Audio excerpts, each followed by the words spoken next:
بھارت کے غیر قانونی زیر قبضہ جموں کشمیر میں کل جماعتی حریت کانفرنس کے سینئر رہنما غلام احمد گلزار نے عالمی برادری بالخصوص اقوام متحدہ سے مطالبہ کیا ہے کہ وہ کشمیریوں کو اپنا پیدائشی حق خود ارادت مانگنے کی پاداش میں ریاستی دہشت گردی کا نشانہ بنانے پر بھارت کو ایک دہشت گرد ریاست قرار دیں۔ غلام احمد گلزار نے سری نگر میں جاری ایک بیان میں کہا کہ بھارت نہ صرف مقبوضہ جموں کشمیر بلکہ پاکستان سمیت پڑوسی ملکوں میں بھی بم دھماکوں، ٹارگٹ کلنگ اور دہشت گردی کی دیگر کارروائیوں میں ملوث ہے۔ انہوں نے کہا کہ پاکستان نے حال ہی میں غیر ملکی سفارتکاروں کو 2021 میں لاہور کے علاقے جوہر ٹاؤن میں ہونے والے دھماکے کی تفصیلات پر مشتمل ڈوزیر پر بریفنگ دی ہے، جس میں پاکستان کے اندر دہشت گردی کی کارروائیوں میں بھارت کے ملوث ہونے کے لیے کافی شواہد موجود ہیں۔ بھارتی فوجیوں نے ضلع پونچھ میں مسلسل دوسرے روز بھی محاصرے اور تلاشی کی کارروائیاں جاری رکھی۔ فوجیوں نے ریگوار اور ملحقہ علاقوں کو گھیرے میں لے لیا اور گھر گھر تلاشی لی۔ پیپلز ڈیموکریٹک پارٹی کی صدر محبوبہ مفتی نے سری نگر میں صحافیوں سے گفتگو کرتے ہوئے کہا ہے کہ مودی کی زیر قیادت فسطائی بھارتی حکومت کشمیریوں کی مسلسل نگرانی کر رہی ہے،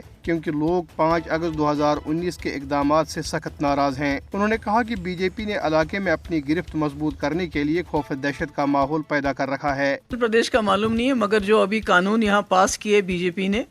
اس کی وجہ سے جو یہاں کے مقامی لوگ ہیں جن کے پاس لیز کی زمین پڑی ہوئی ہے،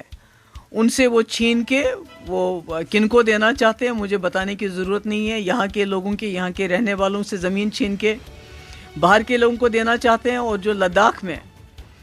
چائنا نے انکرشنز کیے ہیں، ہماری زمین پہ قبضہ کیا، اور اروناچل پردیش میں نہ صرف زمین پہ قبضہ کیا بلکہ ہمارے جو جوان ہیں ان کے ساتھ ہاتھا پائی بھی کی، تو اس کے لیے بی جے پی کا کوئی جواب نہیں ہے۔ مگر جموں کشمیر میں لوگوں کے اوپر ظلم ڈھانا، ہمارے وسائل، ہمارے ریسورسز، اب ہماری زمین کو، جو یہاں ایک قانون پاس کیا تھا شیخ صاحب نے، لینڈ ٹو دا ٹلر،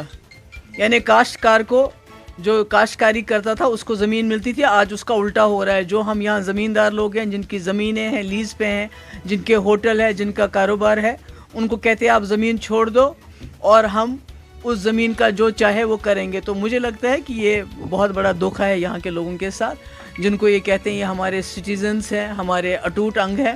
ان سے زمین چھینتے ہیں، مگر جو چائنا نے ہماری زمینوں پہ قبضہ کیا ہے اس کے ان کے پاس کوئی جواب نہیں۔ نیشنل کانفرنس کے صدر فاروق عبداللہ نے نئی دہلی میں ایک تقریب سے خطاب کرتے ہوئے بھارت پر واضح کیا کہ پاکستان کے ساتھ تعلقات میں بہتری کے بغیر خطے میں امن کے قیام کا خواب پورا نہیں ہو سکتا۔ پارٹی کے نائب صدر عمر عبداللہ نے سری نگر میں ذرائع ابلاغ سے بات کرتے ہوئے مقبوضہ جموں کشمیر میں بیرونی لوگوں کو آباد کرنے پر مودی حکومت کی شدید مذمت کی ہے۔ نیو یارک میں قائم کمیٹی ٹو پروٹیکٹ جرنلسٹس نے کہا ہے کہ مقبوضہ جموں کشمیر کے 4 اور بھارت کے 3 صحافی مسلسل دوسرے برس بھی جیل میں ہیں، جو کہ ایک ریکارڈ ہے۔ کمیٹی نے کہا ہے کہ صحافیوں کے ساتھ بہیمانہ برتاؤ پر بھارت کو کڑی تنقید کا سامنا ہے۔ کمیٹی نے کہا ہے کہ کشمیری صحافیوں آصف سلطان، فہد شاہ اور سجاد گل کو الگ الگ مقدمات میں عدالت سے ضمانت ملنے کے باوجود جیل کی سلاخوں کے پیچھے رکھا گیا ہے۔